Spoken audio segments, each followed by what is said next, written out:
Gathered friends, welcome to Bionicle Fanon Reviews, the show where I build, review, and showcase every single one of the fan-created, canonized Bionicle models over the entirety of Bionicle Generation 1's 10-year run. In 2005, the LEGO Group officially hosted Dark Hunter and Rahi canon contests, showcasing fan MOCs in official media like books. Even moving onwards all the way up to 2010, fan websites like BZ Power continued to host canon contests, enriching the world of Bionicle with new depictions, artwork, and builds. And even now, there's been a renaissance of canon contests. Thanks to TTV and sponsored by Greg Farshti, the original scribe of Bionicle, we have modern canonization contests depicting characters that we never thought would see the light of day and are still ongoing right now. Now, throughout the show, it is my own goal to own, build, review, and showcase every single fan-created canonized model created for Bionicle, and share these reviews with all of you. And while we mostly stick to canon models, there are a few rare exceptions which shine through. Fan MOCs depicting their versions of Bionicle characters, canon or otherwise, that are so exemplary that they deserve a review of their own. For every Bionicle Fanon review, I rank the builds by 4 key points. Number 1 is posability. Can the model get in good poses? Can it support its own weight? And can it hold the weight of its own weapons, or is it just falling over?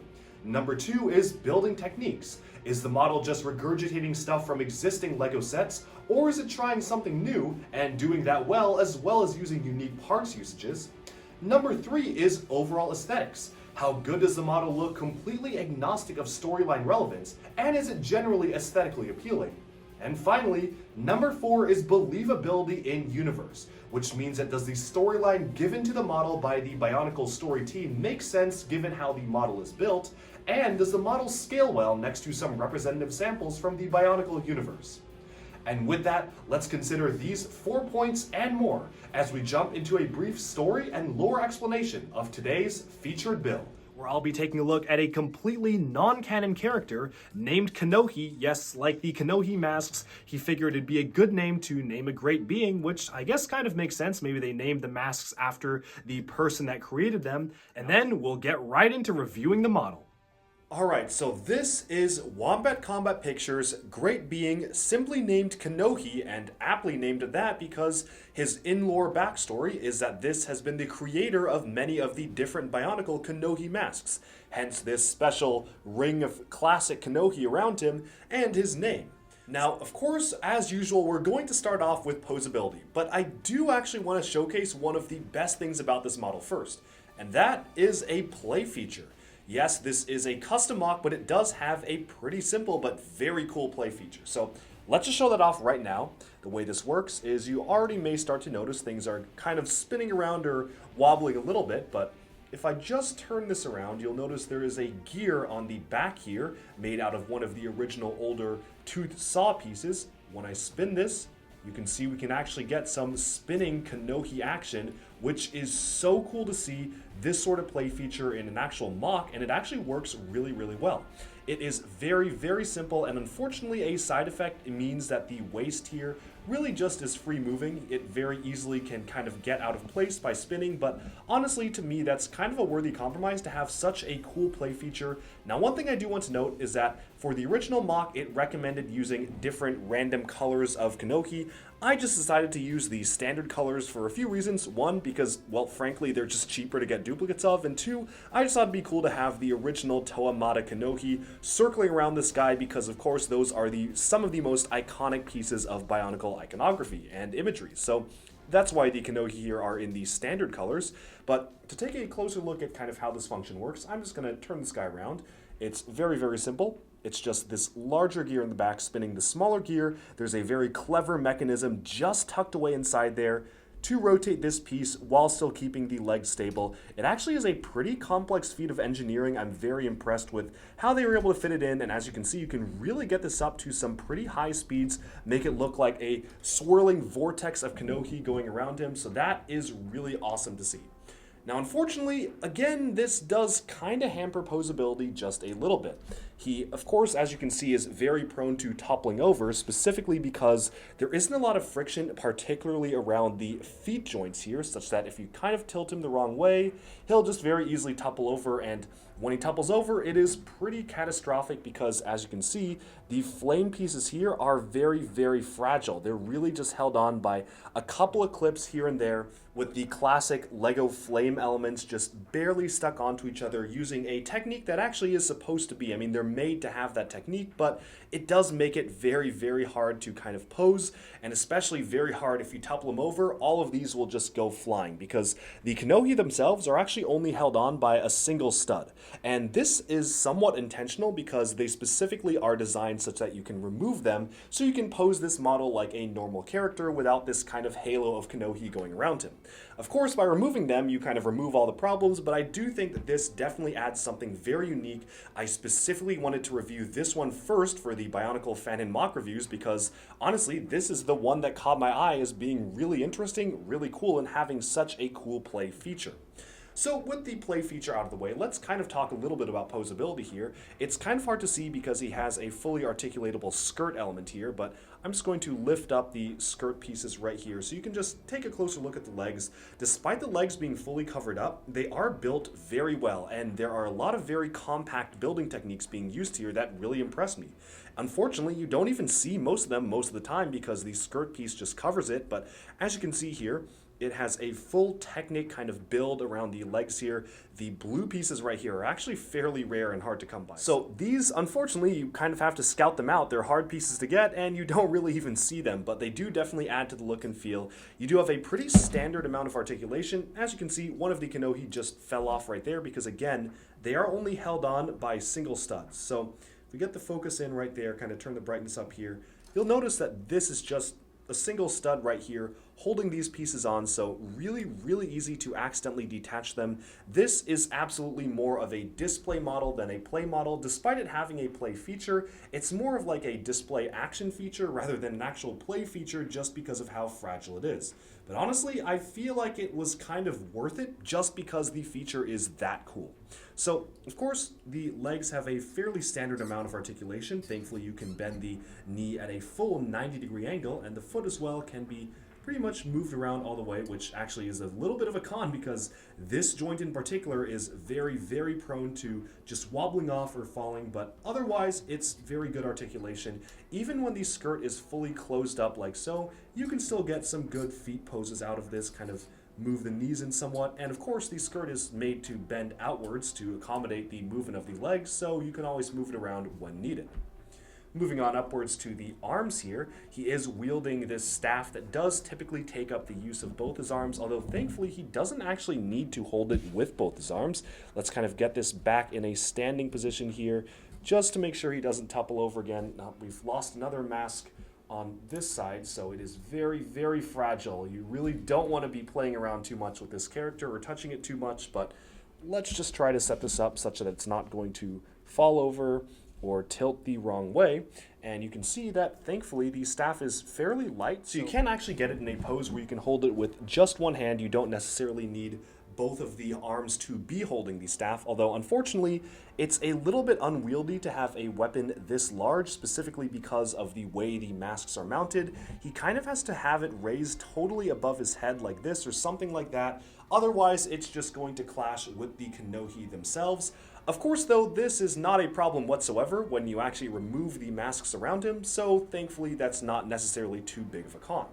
Moving onwards to the articulation for the arms here, he has a fairly standard amount. One thing I really do want to mention is just how well this comes together, and you can see that the arms have a somewhat good range of articulation. There is one thing though, just the way that this is mounted, because the tires are made to give friction in the elbows here, the elbows are probably the least articulatable parts of this entire figure.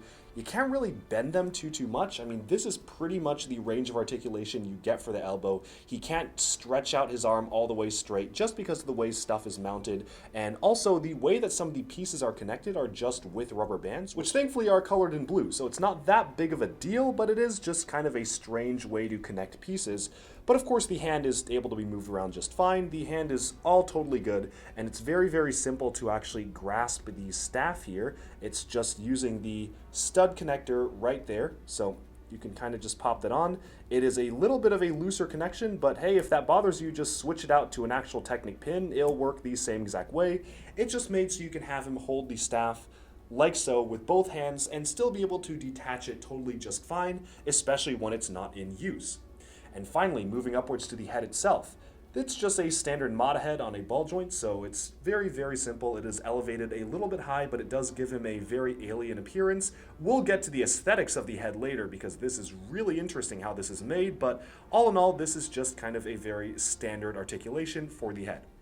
And that's about it. There isn't really any other point of articulation here other than the fingers, which are nice. They're kind of a basic technique, just using the Lego system piece in conjunction with the Mata hands here, but it's a good one. There's a reason why this is a technique that's used very often, and that's because it just works very well. So you can see the claws here on the hands can grasp the staff very well, and of course you can kind of open this up, remove this connection right here, so you can have this other hand be wide open, and then just be able to pose the staff in all sorts of directions. So let's say, for example, we wanted to kind of go here and get some sort of a pose with this, and you are able to do that. So all sorts of really cool poses here, but again, the unfortunate thing is that there is literally no friction in the torso whatsoever, so gravity will naturally cause this to rotate one particular way. As you just saw, it was kind of leaning towards this way.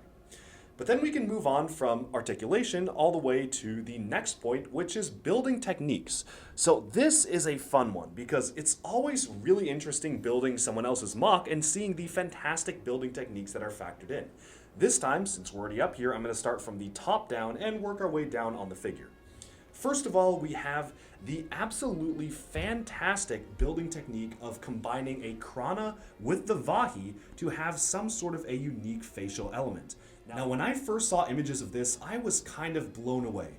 I love this particular Krana. This is probably one of my favorite ones just because of how alien it looks. It really does look like something out of this world, completely organic, not really fitting within Bionicle, but in a good way, such that it has this very alien and angular design. It also gives this character a very wise and ancient appearance. And what's even cooler is the use of the Vahi as whatever really you want it to be. Of course, I can kind of see this as maybe some sort of a half mask or facial protrusion or even goggles, because maybe he's smithing some Kanohi together. He needs these lenses as different magnifiers for Kanohi. It's just really cool to be able to see just how well the pieces fit together, and as we rotate this all around, you can see the connection is actually pretty solid. I can pick it up by here and wiggle it around a lot, and it still actually stays in generally the right positions, thanks to a very, very complex but ultimately very rewarding rubber band technique, which required two different rubber bands to be wrapped all different ways around the particular headpiece, the Krana and the Vahi, ultimately all combining to this final product, which I think looks really great. So we're already off to a fantastic start on building techniques. What a unique way to use two different pieces that were not intended to be made together, that weren't intended to even be eye holes for this case. Using them in conjunction is such a clever technique. This is why I love reviewing MOCs like these, because you just don't see stuff like this in official sets, for better or for worse. So moving on to the torso here, you can see that the one kind of minor complaint that I do have here is that it does get very, very skinny, especially around this area, because of course the function actually has to work around one axle, so there is a reason as to why it tapers down to this point, but I do feel like maybe it could have been bulked up a little bit more around this particular point. It does feel a little bit cartoonish with the extremely slim waist and then rotating out to the skirt piece here, but maybe that's what the builder was going for, so I can kind of see exactly where that's supposed to be looking. Of course, the tires in the middle do help bulk it up a little bit because those tires are basically just around one axle length, so if they didn't have the tires, that would have been far, far worse, but thankfully the tires do kind of allow it to taper off to the skinnier part, to the wider part here. Now, moving on outwards to the back of this part here, actually just looking at the torso build itself, another excellent parts usage using the Hero Factory 3.0 Nex helmet Can't even really tell that's supposed to be a helmet by this particular usage. It really just looks like pieces of armor, which I think is a great parts usage. Absolutely fantastic, stellar design right there. And of course, moving on, we have, oh, we're falling over again. Some of the masks are falling off. So again, this very, very fragile, and we'll be getting to that in a little bit. But let's get you set right up here. As we move along to the back here, I just really love the combination of different pieces that, again, were not intended to combine together, but really do their jobs well. From the shin guard here, to the Hero Factory 1.0 foot, to all the way around, we've got even an orange standard, oh, there we go, orange standard Nuva shoulder armor. There's just all sorts of really interesting things going on with the design of this torso, and that's probably one of my favorite things about this entire model. So putting these back on, this is honestly probably where we get to one of my least favorite parts, at least where building techniques are concerned. I just find that the function, while very fun, is so finicky, and it's really, really easy to just get it out of whack, especially again because these are connected by a single stud. I do feel like it still would have been easy to remove if the builder decided to, say, connect these on 2 studs or have a slightly more robust connection, because as it is right now, they fall off all the time. And it's not just that, because these, of course, are definitely very, very wobbly and very finicky constructs, but it's just so easy to accidentally knock one of the masks off. So it definitely is not without its cons here, especially having a play feature like this packed in. That being said, the one thing I really do like is the attention to detail, having the transparent claw elements seem like energy forming around the mask. It really does feel like these masks are imbued with some sort of energy and are alive in some sense, so this is something I do have mixed feelings on. It's a really cool play feature. It looks absolutely fantastic in motion. It's just that in practice, once you actually have it and you actually want to play around with the rest of the figure, this whole play feature begins to be a little bit more of a nuisance than it's worth, to be honest, because it looks really cool. Do not get me wrong. This is one of the coolest play features I have seen on any Bionicle MOC. But it's just one that's so finicky and so easy to topple over, especially if you just aren't paying attention. It's really easy. As you can see, the legs are just buckling under the weight here, so that is very unfortunate. Now, there are a few things that I feel like could mitigate this. Just the addition of maybe a friction joint here, a friction joint here, and heck, why not put one on the top leg here? I think that would solve a lot of your problems. If you can get those legs friction jointed up, you don't even really need to worry about it bending, because most of this is just on account of ball joints being too weak and collapsing. Now again, I have had bad luck with this in the past, so for all I know, maybe it's just that I happen to get older parts and the joints are just a little bit weaker, but it would be really nice to actually have a little bit better or more friction for the legs here. And going into the building techniques for the legs, I do like the combination of different pieces, like the CCBS armor being used in conjunction with this style of armor piece right here. But again, I do think that this just needed to have a little bit more friction, especially to support the weight of this particular character. And even moving on to the back, there are some more fun parts usages, such as using the Hero Factory 1.0 villain style claws here, a great parts usage to use on the back. It especially adds a lot of interesting texture and detail to this model, and of course using the large shield pieces here definitely work in its favor as well. So there's a lot to like in terms of building techniques. It's not perfect, it does fall over a lot, stuff falls off of it all the time, but when you can get it into a good pose, when you can get it working, then it is really, really cool. So I'm just going to figure out the easiest way to reattach this piece here, but as you can see, very, very finicky. I've already lost some of the flames here, just kind of knocked it off with my finger. Oh, we've disconnected this piece again, so it's just something that you really have to keep on fiddling with to get right, because this is just a very cool display model, maybe not the best play model. I'm gonna cut the video here once I can actually reattach these pieces. Alright, so now that everything is reattached, it's now time to move on to point number 3, which is aesthetics. Now the aesthetics of this model, I have to say, are pretty amazing. And one thing that I absolutely love about this is the completely unique and very refreshing color scheme. I really can't think of a time where we got a color scheme of blue and orange for a Bionicle model. I might be forgetting some things, but this is definitely a very radical color scheme, and it's pulled off really well. I am honestly surprised at how well these complementary colors go together. You wouldn't necessarily think that blue and orange might be the best color combo, but honestly, seeing it right here, it's really good, and I really do like the way it looks. Even on moving on from just the color scheme to the general distribution of colors to the aesthetics, I do think it's a very good blend of the blues and oranges, especially when you look at the inner legs here. They're a lot more blue on the inside with just some orange highlights. Of course, it's predominantly orange on the outside here for the skirt armor piece, and the chest is pretty evenly distributed. It almost looks like the blue part are some of the internal organic pieces of this character, and maybe the orange part is more armor, because especially with the feet here being blue, this is more of an organic foot piece as compared to the very armor-like outer element here. I don't know if that's what the builder was going for, but it certainly looks really cool. And maybe if you want to kind of imagine it like that, you can see the blue Krana piece as the face here, the very organic element of this character, and the orange Vahi part being a little bit more like a technological mask that he has, or some sort of armor he has around his face. Just all sorts of very interesting building techniques that went into this character that I really do think definitely has not really ever been seen in really any other Bionicle character or even Bionicle MOC, which is a really great thing to see. Now, of course, even moving on to the rest of the aesthetics, the only major complaint that I did have was just how skinny the waist was here. Do feel like that could have been bulked up just a little bit more, maybe even by the inclusion of just larger tires or something, but I do feel like it does taper down to an almost unrealistic proportion here, but other than that, this is a pretty fantastic build. And I only wish that you could extend the elbows a little bit further out than what you actually can, because then the posability would be pretty much perfect for this character. But with that, let's kind of jump backwards and try to compare this against some other representative samples from the Bionicle universe. Unfortunately, at the moment I'm not with my Bionicle collection, so I do only have a few other samples to compare against, so let's bring them over right now. So in preparation for the Toa Haga contest, which I honestly thought would be over a while ago, but whatever, we'll see whenever they get done, I have Toa Norik with me. We'll actually have him here to compare against kind of the standard Toa Metru build. So putting these characters side by side, you can definitely see that Kanohi, the Great Being here, is a good bit taller than Norik. I'm just going to get the weapon out of the way just so you can kind of see the height comparison a lot better, but not too much taller. And honestly, I think that works out pretty well.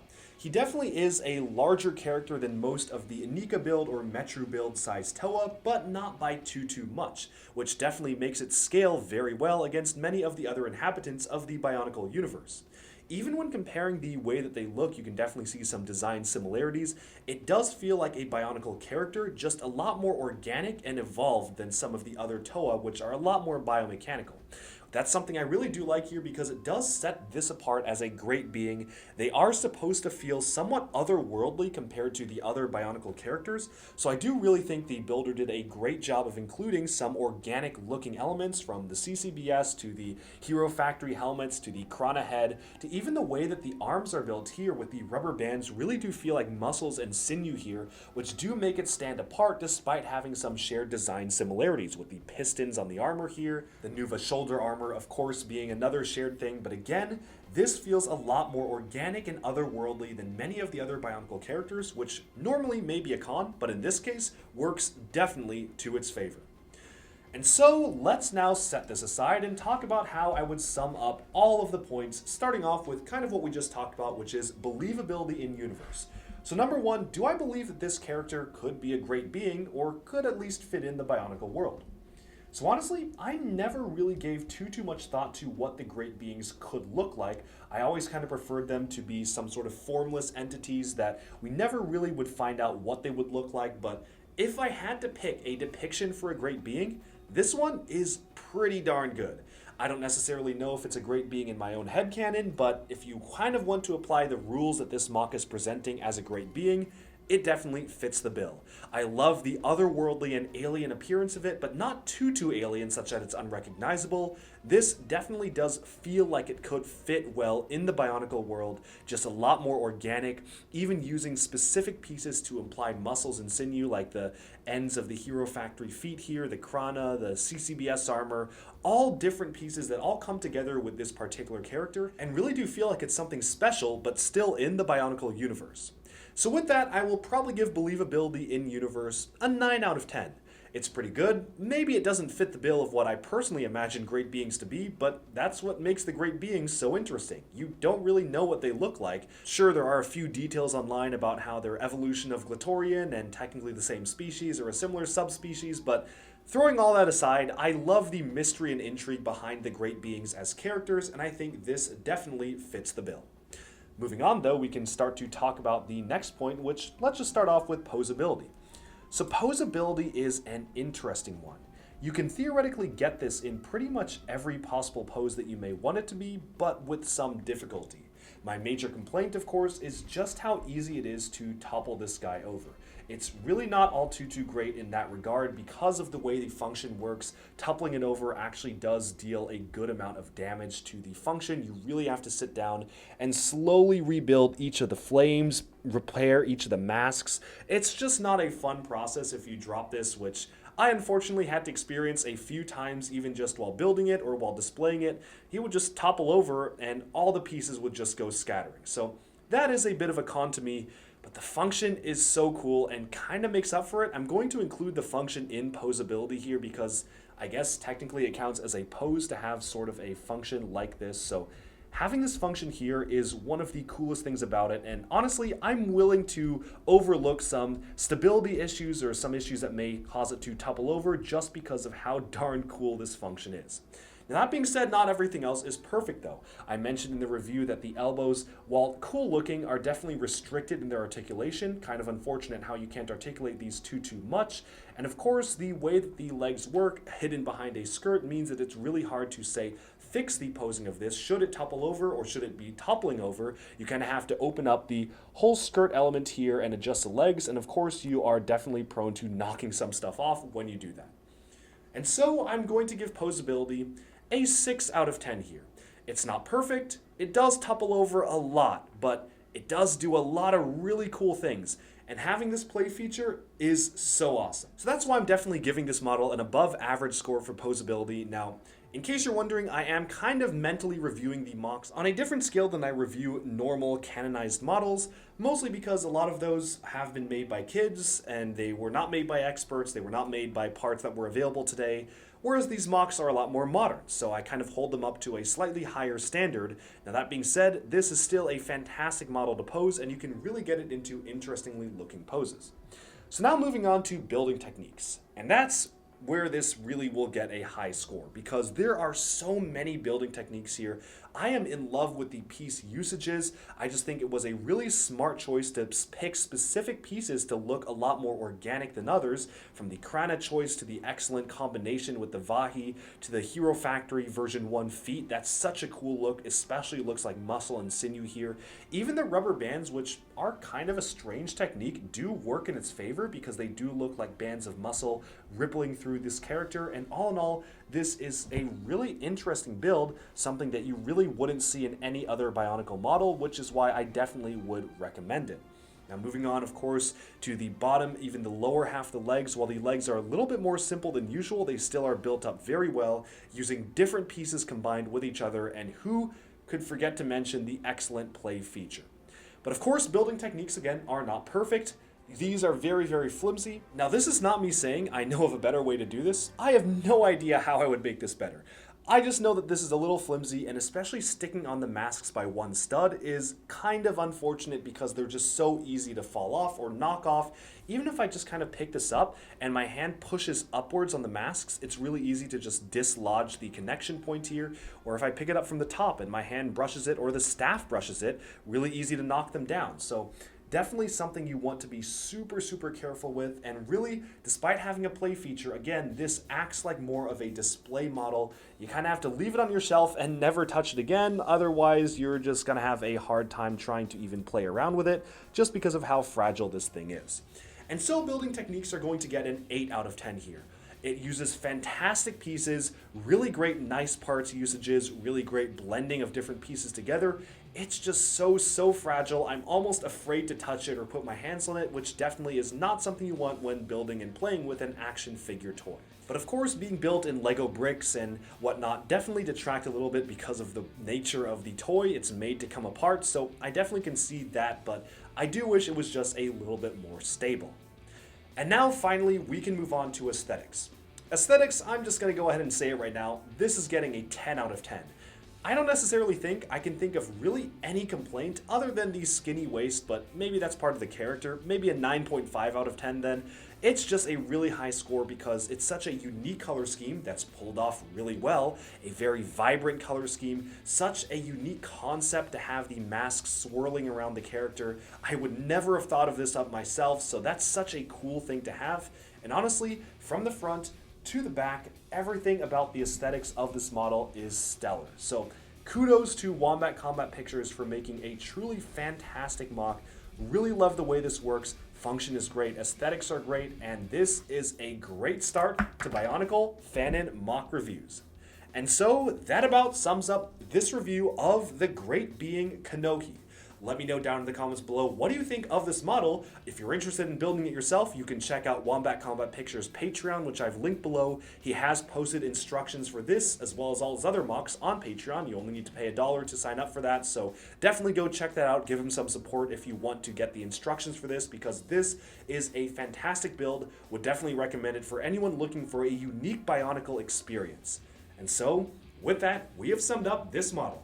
Thank you so much for tuning into DuckBricks. Stay tuned every single Monday for a new Bionicle Fanon review, whether it be a random MOC or something that's actually canon. And of course, stay tuned for even more LEGO news, reviews, discussion, and analyses coming your way very soon. Thank you so much. I hope you enjoyed this review. And lastly, leave me suggestions in the comments below if there are any other MOCs you want to see me review. Thanks all so much for tuning in, and bye-bye for now.